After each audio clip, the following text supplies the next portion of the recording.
오늘 말씀의 제목은 평범한 일상에서 드러나는 진짜 믿음이라는 제목으로 말씀 나누도록 하겠습니다. 대개 우리가 믿음 하면은 외적으로 드러나는 이제 어떤 업적 이런 것들을 보고 그 사람 믿음이 좋다라고 생각합니다. 한계가 있죠. 우리가 보이지 않는 믿음을 평가하는 기준이 뭐겠습니까? 좀 드러나는 기준이 저 사람이 뭔가 했다 하면은 그게 뭐 어느 정도 이제 저 사람 신앙 좋겠네, 믿음 좋겠네라고 말하는 거죠. 그러다 보니까는 이제 우리가 믿음 좋은 사람 어떤 사람이랄까요? 어떤 사람이 믿음 좋은 사람일까요? 그냥 일반적인 거 얘기할게요. 이제 일반적으로 생각하는 사람들은 이제 온 이제 자신의 삶을 사역에 올인한 사람들, 그러니까 목회자와 이제 선교사 같은 분들을 믿음이 좋은 분이라고 생각을 합니다. 사역에 올인하지 못한 사람은 반대로 어떻습니까? 그 사람 그런 이제 사역에 올인한 이제 목회자나 선교사님들의 말씀을 듣는 사람들 입장에서는 자신들은 사역에 올인하지 못했으니까 믿음이 어떻습니까? 그 사람들보다 덜하다라는 그런 생각을 가질 수도 있습니다. 그렇게 보이기도 하고요. 그런데 오늘 이제 예수님의 제자들, 이 제자들 어떻습니까? 오늘날 예수님 제자들 하면 위대한 믿음을 가진 사람들처럼 위인처럼 대하고 있어요. 특히 가톨릭에서 보면은 이제 사도들을 어떻게 합니까? 성인으로 추앙합니다. 이제 그런 이제 제자들을 성인으로 추앙하고 이렇게 하고 있는데 그 원천이 되는 유대교도 보면 어떠냐면은 그런 부분이 있어요. 그러니까 믿음의 조상 아브라함이라든지 이제 이집트 출애굽의 모세라든지 이런 사람들은 완전 이제 영웅이죠. 이제 다윗 왕 같은 사람들을 추앙하거나 영웅시하는 것들을 볼 수 있습니다. 그리고 또 유대 민족들은 또 어떻습니까? 자신들은 선민 사상 가지고 있죠. 자신들은 스스로 위대한 민족이라는 생각을 가지고 있습니다. 왜요? 그런 역사와 그런 이제 업적들 이런 것도 있으니까 어, 훌륭하다, 뭐 이런 이제 믿음이 좋다, 뭐 이렇게 생각하는 거죠. 그러나 우리가 창세기와 출애굽기를 묵상하고 있지만 이 아브라함으로부터 이 아브라함도 어떻습니까? 처음부터 믿음이 좋았습니까? 아브라함 믿음의 조상하지만 계속 이제 말씀드렸지만 계약 하나님하고 언약을 맺지만 언약 파기. 하나님과 언약을 맺지만 언약 파기. 하나님과 언약을 맺지만 또 언약 파기. 계속 하나님이 재갱신, 재갱신, 재갱신. 그때마다 더 좋게, 더 좋게, 더 좋게 하나님께서 재갱신, 갱신, 갱신을 해주셔서 아브라함 어떻게 해요? 믿음을 쭉 끌어올리시는 것을 우리가 창세기를 통해서 묵상했습니다. 그러니까 처음부터 믿음이 좋았던 사람이 아니었다라는 것을 우리가 알고 있습니다. 하나님의 열심히 그를 변화시켰죠. 이스라엘 위대하거나 뭐 믿음이 좋은 민족이 아니었다라는 것은 우리가 출애굽기를 통해서 철저하게 파헤쳐 보도록 하겠습니다. 이스라엘이 어떤 민족인지 이제부터 철저하게 보도록 할게요. 그들이 선민처럼 이렇게 될 수 있었던 것은 누구의 덕입니까? 하나님의 열심히 이스라엘 백성 되게 했다는 것입니다. 근데 이상하게도 사람들은 이런 성경의 말씀을 나누면은 어디에 주목하죠? 하나님의 열심보다는 사람의 어떠함에 주목하기가 쉽다는 것입니다. 그리고 그렇게 되고 싶어해요. 나 다윗왕처럼 돼야지. 나는 모세가 나랑 좀 닮았네. 난 모세가 돼. 난 요셉, 나라의 2인자가 될 거야. 뭐 이런 식으로 사람에 대해서 그런 이제 주목하고 그 사람이 그런 사람이 되고 싶어하는 경향들이 있다는 거예요. 어떻게 보면은 이건요 신앙의 틈타는 인본주의라고 할 수 있습니다. 그런데 예수님께서 오늘 우리 말씀에서 보듯이 예수님이 인정하는 사람이 어떤 사람이냐는 거예요. 우리 잘 아는 지금 오늘 백부장 말씀을 읽었어요. 백부장 이야기. 이제 백부장은 로마 사람입니다. 로마 사람이에요. 이방인이에요. 이방인. 유대인들이 로마 사람을 어떻게 생각합니까? 적이죠. 완전 이 저주스러운 사람들이라고 할 수 있어요. 그 당시 유대인들에게. 그런데 예수님이 10절 한번 다시 읽어볼게요. 시작. 예수께서 들으시고 놀랍게 여겨 누구에게 말합니까? 따르는 자들에게, 제자들에게, 사역자들에게. 지금 제자 훈련하면 사역자들에게 말합니다. 내가 진실로 이르노니 누구예요? 이스라엘 중에서 하나님의 백성이죠. 아무에게도 이만한 믿음을 보지 못했냐. 어마어마한 칭찬이죠. 이거는 전무후무한 예수님의 칭찬이에요. 그걸 누가 받았다고요? 유대 사회의 비주류였던 로마 사람인 겁니다. 백부장은 그를 칭찬했어요. 그러니까 성경 사복음서를 잘 보면은 예수님이 칭찬하는 사람들이 누구입니까? 유대 사회의 비주류였던 이방인, 여자, 뭐 사개오 같은 이제 세리 뭐 이런 사람들도 있죠. 그러니까 비주류였어요. 오늘 백부장 로마 군인이었죠. 그리고 수르보니게 여인, 이 이방인입니다. 이방인. 이 여인이 이제 자기 이제 딸을 치유해 주기를 원하셨죠. 그 끈질긴 그런 믿음을 보고 어떻게 합니까? 간청하는 그 여인을 보고 내 믿음이 크도다라고 칭찬하시는 것을 볼 수 있어요. 그리고 치유받았죠. 세리 삭개오 어떻습니까? 예수님을 이제 세리였어요. 그 당시 세리는 진짜 전시받았습니다. 그럼에도 불구하고 세리는 예수님을 보기 위한 열심이 있었죠. 열정이 있었죠. 그 열정을 보고 예수님께서는 다른 사람 집에 안 가고 그 집에 찾아가시고 그 집에 구원을 선포하십니다. 그리고 누가 있습니까? 잘 아는 가난한 가부의 이야기죠. 가난한 가부가 헌금을 했는데 두렙돈을 했는데 수많은 부자들이 왔다 갔어도 예수님은 가난한 과부의 두렙돈을 칭찬하십니다. 그녀는 가진 전부를 드렸다라고 하면서 그 믿음의 이제 그 수적인 것이 아니라 그 믿음의 질, 그 믿음의 자세, 그 믿음의 태도를 칭찬하는 것을 볼 수가 있습니다. 그러니까 어떻게 보면은 제자들은 올인한 사역자들이에요. 3년 동안 예수님 따라서 산과 들과 막 이런 것을 쫓아다니면서 예수님 따라다니죠. 예수님 시키면 전도도 하잖아요. 올인한 사역자인데 그런데 어떻습니까? 예수님이 칭찬하시는 것을 보면요. 평범한 사람들, 평범한 삶에 일어날 수 있는 작은 문제들, 그런 일상의 문제들 앞에 그 문제를 어떻게 해요? 믿음을 대입하는 사람들인 거예요. 예수님이 칭찬하는 사람은요. 따라 나선 제자들 나중에 뭐 얘기하죠. 주님 우리가 어쩔까요? 막 이렇게 너희가 나 따랐으니 그래 너희가 하늘의 상급이 있으리라 하시는 장면이 있지만 지금 예수님이 직접적으로 칭찬을 언급한 사람들은요. 평범한 일상에 일어날 수 있는 문제에 뭘 대입한다고요? 믿음을 대입하는 사람들을 예수님 칭찬하고 계시다는 것입니다. 이게 중요합니다. 이 사실이 우리에게 오늘 중요한 사실이라고 할 수 있습니다. 그들은 외적으로 드러나는 업적이나 현 상태가 뭐 대단한 믿음을 나타내 보이는 그렇진 않았습니다. 그런데 예수님 볼 때 진짜 믿음은요. 삶에 실천하는 믿음을 가진 사람을 주목하셨다는 거예요. 가난한 과부가 작은 헌금을 드린 행위, 이방 여인의 간절한 믿음으로 간구했던 것에 대해서, 겸손한 세리가 하나님 앞에 자신을 낮추고 기도한 모습 등 이런 것들을요 칭찬하셨다는 겁니다. 고린도전서 1장 27절에 이런 말씀이 있죠. 그러나 하나님께서 세상에 미련한 것들을 택하사 지혜 있는 것들을 부끄럽게 하시려고 세상에 약한 것들을 택하사 강한 것들을 부끄럽게 하시려 하시며, 네. 주님께서는 어떻게 보면은 낮은 자, 어떻게 보면 정말 평범한 그런 아무도 주목하지 않는 사람들을 통하여서 그러나 그들의 믿음을 칭찬하시는 걸 볼 수 있어요. 제가 자주 설교에 인용하는 말씀인데 마태복음 7장 21절의 말씀이에요. 나더러 주여 주여 하는 자마다 어디요? 천국에 들어간답니까? 안 들어간답니까? 들어갈 것이 아니요 다만 하늘에 계신 내 아버지의 뜻대로 행하는 자라야 들어가리라. 아멘. 이 사람들은요 제가 읽지는 않았지만 뭘 했냐면요 업적이 있어요. 선지자 노릇을 하고 귀신을 쫓아내고 많은 권능을 행했다랍니다. 뭐예요? 사역자예요. 사역자. 사역의 징표 같은 것들입니다. 그러나 여러분 잘 생각해야 돼요. 그 사역 누가 한 겁니까? 주님이 세웠죠. 주님이 하신 거죠. 여러분 이 교회 누가 세웠습니까? 제가 세웠습니까? 아 내가 했어요. 제가 했어요? 아니죠. 주님이 세우신 거예요. 사역은요. 사역과 사역의 열매는요. 그 주권이 누구에게 있습니까? 하나님께 있는 거예요. 자신의 믿음으로 된 게 아니라는 거예요. 사역 그러니까 이게 굉장히 중요한 한마디입니다. 사역의 결과물과 믿음의 열매는 다르다. 그러니까 무슨 얘기냐면 사역의 열매가 믿음인 양 착각할 수 있다는 거예요. 사역에 주목하느라고 믿음 경영에 실패할 수 있다는 거예요. 목회자라도요 믿음에 실패할 수 있어요. 목회에 올인하다가 자신의 믿음 경영에 실패하는 경우가 있을 수 있습니다. 예를 들어 볼게요. 제가 강조하는 부분은 믿음은 사랑이라고 계속 말씀드려요. 믿음은 뭐다? 사랑이다. 나 멘제를 계속 말씀드려요.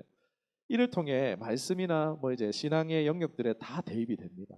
사역에도 제가 핵심 명제로 두고 있는 부분인데 신앙에서 놓치게 되는 것을 부부의 예로 한번 들어볼게요. 부부 사이에 이제 사랑하면은 이제 사랑을 표현하게 되어 있죠. 그걸 예를 들어서 이제 어떠한 남편이 그 사랑하는 것을 꽃을 선물하는 것으로 이제 표현을 한다라고 할게요. 부인이 꽃을 받는 건 너무 좋아해요. 그러니까 남편이 꽃을 사줍니다. 이 꽃은 그저 어떻게 보면 사랑을 느끼게 해주는 매개는 되지만 사랑 자체는 아니죠. 그것을 담아내는 그릇에 불과합니다. 사랑이라는 본질이 있고 꽃은 그것을 담아내는 그릇이자 포장지에 불과한 겁니다. 그런데 여러분 생각해 볼게요. 남편이 바람이 났어요. 바람이 났지만 다른 여자를 마음에 품고 아내에게 그래도 계속 꽃을 선물해 주는 거예요. 그러면서 자신은 어떻게 해요? 나는 아내를 계속 사랑하고 있어. 그리고 받는 아내도 남편이 나를 계속 사랑해 주고 있어. 여러분 이게 맞습니까? 어떤 것 같아요? 아니죠. 스스로 속고 속이고 있고 속고 있는 겁니다. 이건 잘못된 거 죄입니다, 죄. 그죠? 신앙의 영역에서 열심히 있는 열정 있는 사람들이 빠지기 쉬운 함정이 이겁니다. 뭔가 하나님을 사랑하는 담아내는 그릇에 집중하는 순간 뭐 예배가 될 수 있고요. 기도가 될 수 있고요. 뭐 선교, 전도가 될 수 있어요.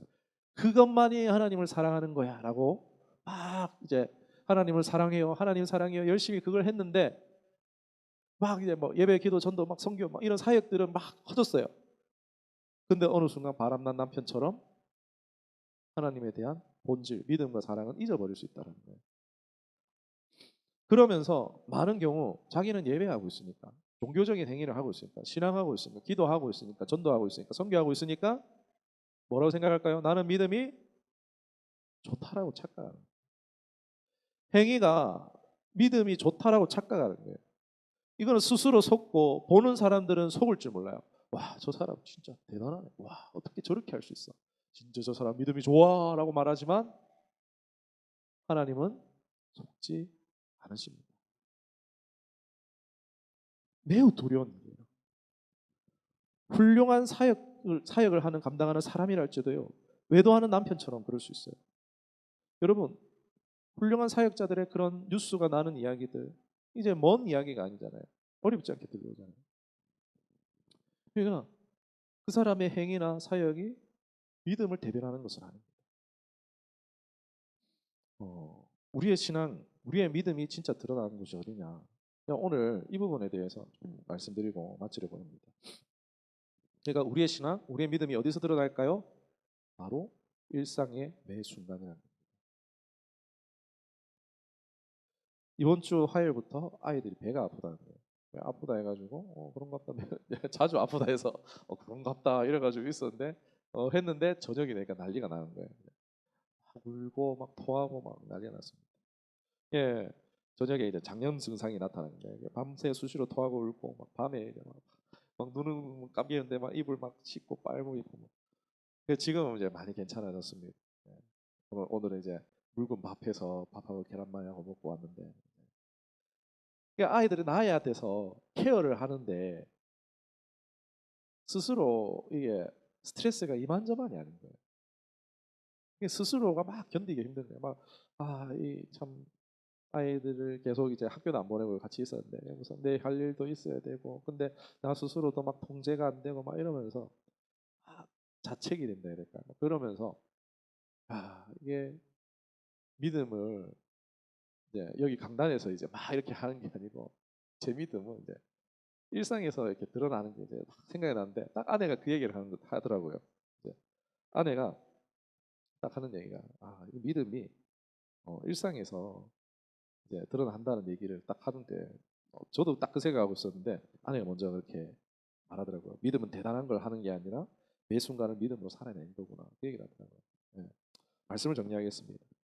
사랑하는 성도 여러분, 우리는 종종 믿음이 대단한 일을 하는 것으로 느끼고 생각할 때가 있습니다. 선교를 하거나 사역에 헌신하거나 눈에 보이는 성과를 만들어내야만 깊은 신앙을 가졌다라고 생각하고 느낄 수도 있습니다. 그게 진짜 그러면 진짜 그렇게 또 나타나기도 합니다. 하지만 예수님께서 칭찬하신 믿음은 화려한 업적이 아니라 일상 순간 속에 하나님을 신뢰하는 삶이었다는 겁니다. 여러분 일상을 생각해 보세요. 믿음이란 우리가 사역자가 아니라도 성경을 막 대단히 알지 못하더라도 특별한 사역을 하지 않더라도요. 일상의 자리에서 그 부딪히는 수많은 사람들과 그 관계와 시간들 속에서 장소 속에서 믿음을 사용하는 거예요. 하나님 붙드는 거예요. 오늘 이제 우리 사모님 육아하고 계신데 아침부터 막 울며 보채는 아이를 끝없는 집안일에 막 지칠 때에 우리는 때때로 내가 이렇게 사는 게 막 믿음의 삶과 상관이 있는 걸까? 남 지금 뭐 하고 있지? 진짜 그렇게 생각하실 거예요. 막 육아에 막 하면서 나는 없고 나 자신은 없어진 것 같고 나는 이제 하는 게 없으니까 믿음이 뭔가 없는 거죠. 그렇게 느끼지 않으세요? 그런 사모님도 있다는 거예요. 네, 아무튼간에 하지만 우리 일상 속에서 이제 부모님은 아이를 돌보는 그 순간에 사랑이라는 믿음을 쓰는 거예요. 인내라는 것을 사용하여서 믿음을 사용하고 있다는 거예요. 거기서 우리의 믿음이 드러나고 있다는 거예요. 아이가 밤새 아파서 간호해야 될 때 피곤한 몸을 일으켜서 아이를 손잡아주고 기도해주고, 그러니까 하나님이 우리를 돌보시고 그 크신 은혜와 사랑을 기억하면서 버텨내는 것이 바로 믿음의 삶을 살고 있는 겁니다. 직장 속에서 어떻습니까? 직장인이시죠. 직장 속에서 믿음으로 살아가는데 어떻습니까? 회사에서 부당한 일을 당할 수가 있죠. 인정받지 못할 수 있어요. 스트레스 속에서 하루를 견디는 게 쉽지 않으실 거예요. 하지만 믿음은 우리 사무실에서도 동료와 힘든 일을 하고 작은 친절을 끊임없이 베풀고, 내가 예수님을 믿는 사람이니까 어쩔 수 없이 계속 손해 보더라도 작은 친절을 베푸는 거예요. 그리고 막이 뭐라 해야 되나, 뭐 거짓말을 한다든지 뭔가 쉽게 이 관행처럼 넘어갈 수 있는 일도 정직하면은 힘든데, 그 전쟁을 정직함을 선택하는 것은 이게 쉽진 않죠. 거기서 바로 믿음이 빛이 난다는 거예요.